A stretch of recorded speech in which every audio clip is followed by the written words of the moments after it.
दिसंबर को Iraqi Kurdistan में Yazidi समुदाय पर आईसिस के हमले को 12 साल हो गए, जिसमें हजारों की हत्या की गई और हजारों अन्य लोगों, मुख्यतः महिलाओं और बच्चों को अगवा कर गुलाम बनाया गया था। संयुक्त राष्ट्र और संयुक्त राज्य अमेरिका, यूनाइटेड किंगडम और हाल ही में जर्मनी सहित बढ़ती संख्या में देशों ने इन अत्याचारों को नरसंहार के रूप में मान्यता दी है। हालांकि इजरायली अधिकारियों ने आईएसआईएस द्वारा किए गए अपराधों के पैमाने या प्रकृति पर कभी सवाल नहीं उठाया, लेकिन इजराइल ने यजीदी नरसंहार को औपचारिक रूप से मान्यता नहीं दी है। अब एक कुर्द यहूदी कार्यकर्ता इसे बदलने की नई कोशिश कर रही है। अब मेरे साथ स्टूडियो में तेल अवीव की कुर्द यहूदी राजनीतिक विश्लेषक एलियाना एलियन जुड़ रही हैं। एलियाना, आइजबास न्यूज स्टूडियो में आने के लिए धन्यवाद। धन्यवाद। हमारे साथ जर्मनी से आराम अकील जुड़े हैं, जो कुर्दिश अल्पसंख्यक अधिकार विशेषज्ञ और यजीदी नरसंहार के गवाह हैं और स्वयं भी उससे बचे हैं, जिन्हें आईएसआईएस ने बंधक बनाया था। एलियाना, आप दोनों का आज हमारे साथ होने के लिए धन्यवाद। हमारे पास चर्चा के लिए बहुत कुछ है, लेकिन एलियाना, मैं आपसे ही शुरू करना चाहती हूँ। इससे पहले कि हम इजराइल की स्थिति पर चर्चा करें, क्या आप हमें अगस्त 2014 में वापस ले जा सकती हैं? आईएसआईएस ने यजीदी समुदाय के साथ वास्तव में क्या किया था? 3 अगस्त 2014 को आईएसआईएस ने मोसुल से शेंगर पर हमला किया, जो यजीदियों का ऐतिहासिक मातृभूमि है। लाखों लोग सुरक्षा की तलाश में सिंजार पहाड़ों की ओर भागे। वे 45 डिग्री की गर्मी में 10 दिन बिना खाना पानी फंसे रहे।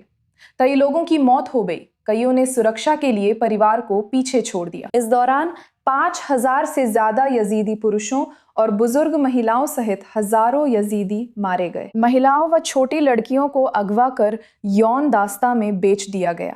आईएसआईएस ने गुलामों के बाजार लगाए, जहां 5 साल की बच्चियों तक को बेचा गया, और उन्होंने गुलाम बनकर बार बार बिकते हुए बेहद दुख झेला।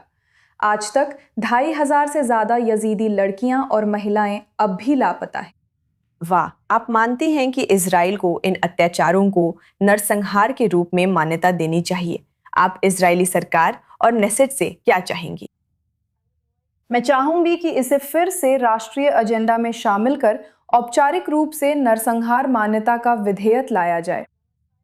जैसा कि विदेश मंत्री गिदोन सार ने हाल ही में कहा, सही काम करने में कभी देर नहीं होती। मुझे विश्वास है कि नेसेट में सरकार में कई लोग हैं जो लंबे समय से कुर्दों के मित्र और समर्थक होने के साथ साथ मध्य पूर्व में मानवाधिकारों और मूल निवासी अल्पसंख्यकों के पक्षधर हैं। मुझे लगता है कि यह एक नैतिक दायित्व है और अब समय है कि इस पर चर्चा शुरू करके इसे फिर से एजेंडे में लाया जाए। आपने गिदोन सार का उल्लेख किया, जो अर्मेनियाई नरसंहार के संदर्भ में था, जिसे हाल ही में फिर से इजरायली नेसेट के एजेंडे में लाया गया है, पर अभी औपचारिक मान्यता नहीं मिली। वहीं यजीदी नरसंहार की मान्यता की बात आती है, इजराइल ने कभी इस पर विवाद नहीं किया।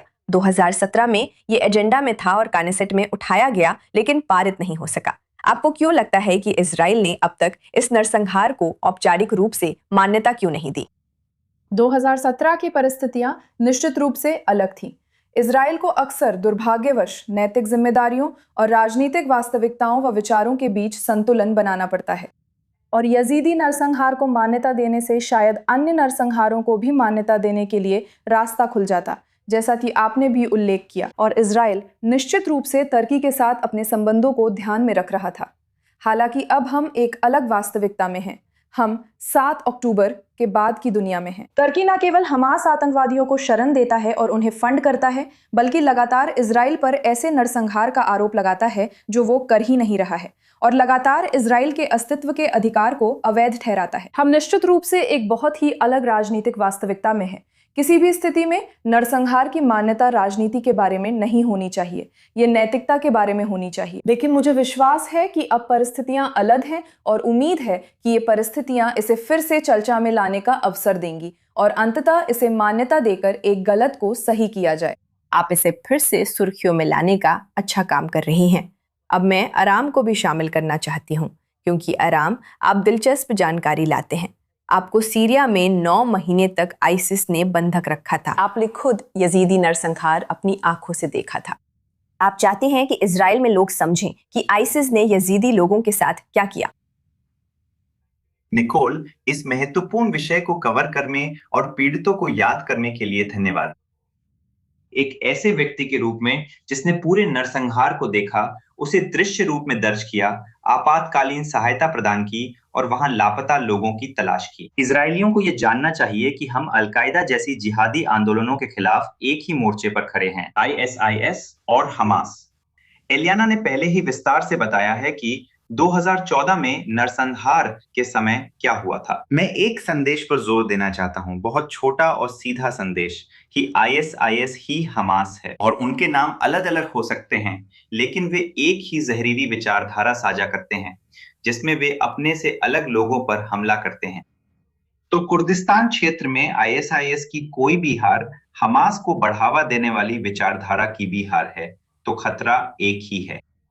इसीलिए यजीदी नरसंहार की राजनीतिक मान्यता हम सभी के लिए इतनी महत्वपूर्ण है। हमें इस विचारधारा का, इस चरमपंथी विचारधारा का, जो आज भी हमें धमकी दे रही है, डट कर विरोध करना होगा। तो कुर्द लोग और खासकर यजीदी धार्मिक अल्पसंख्यक लंबे समय से जिहादियों के खिलाफ एक अभेद्य दीवार बने हुए हैं, जबकि उनके पास अपनी रक्षा के लिए बहुत सीमित साधन और संसाधन हैं। तो हमें उनके खिलाफ वाकई एक मजबूत क्षेत्रीय गठबंधन की जरूरत है। आपने कहा कि ISIS ही हमास है, क्या आप इस पर विस्तार से बता सकती हैं?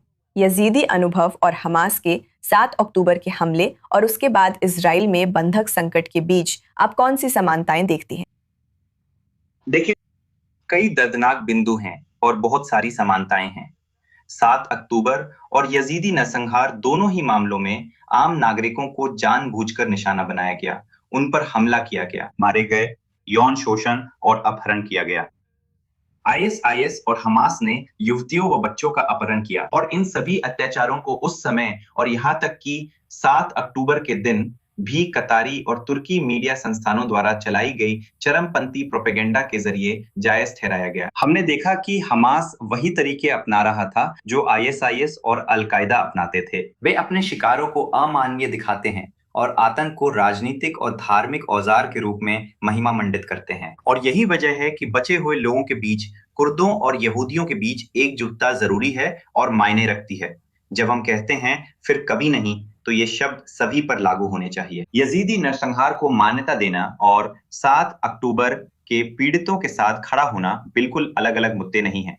ये दोनों ही नरसंहारवादी कट्टरता के खिलाफ एक ही संघर्ष का हिस्सा हैं। हाल ही में आप यजीदी नरसंहार की एक पीड़िता के साथ खड़ी थी। आपने फौजिया अमीन सिद्दो से मुलाकात की, जो एक यजीदी महिला हैं जिन्हें बचपन में आईसिस ने अगवा कर लिया था और बाद में उन्हें गाजा में तस्करी कर दी गई थी और वो वहां 1 दशक तक रही, इससे पहले कि उन्हें IDF द्वारा बचाया गया, जैसा कि आप इन तस्वीरों में देख सकते हैं। ये 2024 में हुआ था। उसने अपने अनुभव के बारे में क्या बताया? उसका मामला उस नेटवर्क के बारे में क्या बताता है जिसने यजीदी बंधकों को आईसिस के अपना इलाका गंवाने के बहुत बाद तक कैद में रखा?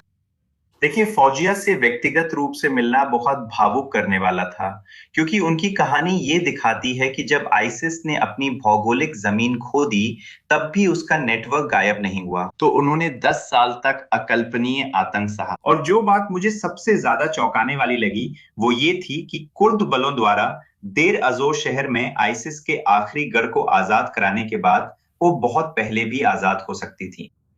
वो फंसी रहीं क्योंकि आईसिस की महिलाएं उन्हें छुपा कर रखती थीं और अपने मर्दों के लिए एक इनाम की तरह मानती थीं। तो सोचिए, यहां तक कि हिरासत शिविरों के अंदर भी इन आईसिस महिलाओं ने उसे धमकाया कि अगर उसने भागने या पहचान बताई तो वे उसके बच्चों को मार देंगी। तो ये दिखाता है कि इन जिहादी इस्लामी समूहों की ब्रेन वॉश और क्रूरता कितनी गहरी है। आईसिस ने उसे तुर्की से हमास को सौंपा, फिर मिस्र होते हुए गाजा भेजा। फौजिया ने हार नहीं मानी, उसमें बहादुरी से सोशल मीडिया से दुनिया तक पहुंच बनाई और IDF की बदौलत आखिरकार उसकी रिहाई हो पाई। और फौजिया का मामला असल में ये उजागर करता है कि आईसिस ने ऐसे नेटवर्क बनाए रखे थे जो सीरिया के बाहर तक फैले हुए थे और उनमें गजा भी शामिल था। तो फौजिया वहां ले जाई गई अकेली कुर्दिश यजीदी लड़की नहीं थी। उसने ऐसे और भी मामलों का जिक्र किया और वो बहुत निराश थी। दुर्भाग्यवश वो सीरिया में मौजूदा हालात और इस बात से निराश थी कि एक जिहादी अलकायदा से जुड़ा शासन सत्ता में आ गया है और अंतरराष्ट्रीय समुदाय ने उनका स्वागत किया है। तो उसके लिए चेतावनी थी कि जिन अपराधियों ने उसका अपहरण किया वे आजाद घूम रहे हैं और सत्ता भी पा सकते हैं और वे क्षेत्र में धार्मिक अल्पसंख्यकों के खिलाफ वही अत्याचार कर रहे हैं तो ये उसके लिए बहुत निराशाजनक और बहुत बड़ी मायूसी थी। अब जब वो रिहा हो गई हैं, अगर वो क्षेत्र की घटनाओं से निराश हैं, तो उनका मुख्य संदेश क्या है? वो जोरदार तरीके से अपनी बात रख रही हैं और जो उनके साथ हुआ उस पर खुलकर बोल रही हैं। वो सिर्फ यजीदी के लिए नहीं, बल्कि अपहृत कुर्दिश यजीदी लड़कियों के लिए, यहाँ तक कि अपहृत ड्रूज लड़कियों और अलावीट लड़कियों के लिए भी आवाज उठा रही हैं। वो इन जिहादियों के खिलाफ आवाज उठाने वाली प्रमुख आवाजों में से एक हैं। मुझे कहना होगा कि वो सच में एक मजबूत आवाज हैं और वो अभी जर्मनी में स्वतंत्र रूप से रह रही हैं, लगभग 2 साल से भी कम समय से, और उन्होंने फिर से अपनी नई जिंदगी बनाने की ताकत पाई है और वो लगातार संघर्ष जारी रखे हुए हैं। ये वाकई अद्भुत है एलियाना। ये हमें नरसंहार की मान्यता के मुद्दे पर लाता है। जर्मनी ने 2023 में यजीदी नरसंहार को मान्यता दी, जो पीड़ितों और कार्यकर्ताओं के वर्षों के अभियान के बाद हुआ। अब जब ध्यान इजराइल की ओर है, तो यजीदी नरसंहार की औपचारिक इजरायली मान्यता फौजिया जैसी पीड़ितों के लिए क्या मायने रखेगी? सबसे पहले मान्यता स्मृति को संरक्षित करने के बारे में है। ये उस बात को स्वीकारने के बारे में है जो हो चुका है। हम यहाँ 7 अक्टूबर के बाद किसी से बेहतर जानते हैं कि अत्याचारों से गुजरना कैसा होता है और सबसे अच्छे हालात में भी दूसरों का चुपचाप खड़े रहना कैसा लगता है। और सबसे बुरी स्थिति पर तो मुझे बोलना भी नहीं चाहिए। ये एक नैतिक जिम्मेदारी है और ये इस जिहादी मानसिकता के खिलाफ खड़े होने के बारे में भी है। इस विचारधारा के बारे में आदम ने बहुत स्पष्ट रूप से बात की थी। ये वो ताकतें हैं जो कुर्द महिलाओं, यजीदी महिलाओं, यहूदी महिलाओं को एक इनाम की तरह देखती हैं, जिन्हें लिया और बेचा जा सकता है। वे हमें ऐसे इंसान के रूप में नहीं देखते जिन्हें सुरक्षा और संरक्षण की जरूरत है, बल्कि बार बार बेचे जाने वाले मवेशी की तरह देखते हैं। मध्य पूर्व में हम ऐसी मानसिकता का सामना आज भी कर रहे हैं जो अभी खत्म नहीं हुई है। और इसका सामना करने के तरीकों में से एक है कि हम नैतिक रूप से, मानवीय रूप से पीड़ितों के साथ खड़े हों और अपनी आवाज उठाएं। उन सभी अन्य पश्चिमी देशों के साथ मिलकर जिन्होंने पहले ही यजीदी नरसंहार को जैसा वह था, यानी एक नरसंहार, मान्यता दी है। अपने पड़ोसी के खून के सामने चुपचाप खड़े मत रहो। हम ये तोरा से सीखते हैं और यहूदी राज्य को इसका पालन करना चाहिए। ठीक है, आप और आराम निश्चित रूप से यजीदियों के लिए आवाज बन रहे हैं और अभी भी उन्हें पहचान दिलाने का काम कर रहे हैं। एलियाना, आराम, आप दोनों का बहुत बहुत धन्यवाद कि आपने इस बातचीत में योगदान दिया और हमें और हमारे दर्शकों को ये समझने में मदद की कि यजीदी नरसंहार के 12 साल बाद भी हम आज कहाँ खड़े हैं। आप दोनों का धन्यवाद।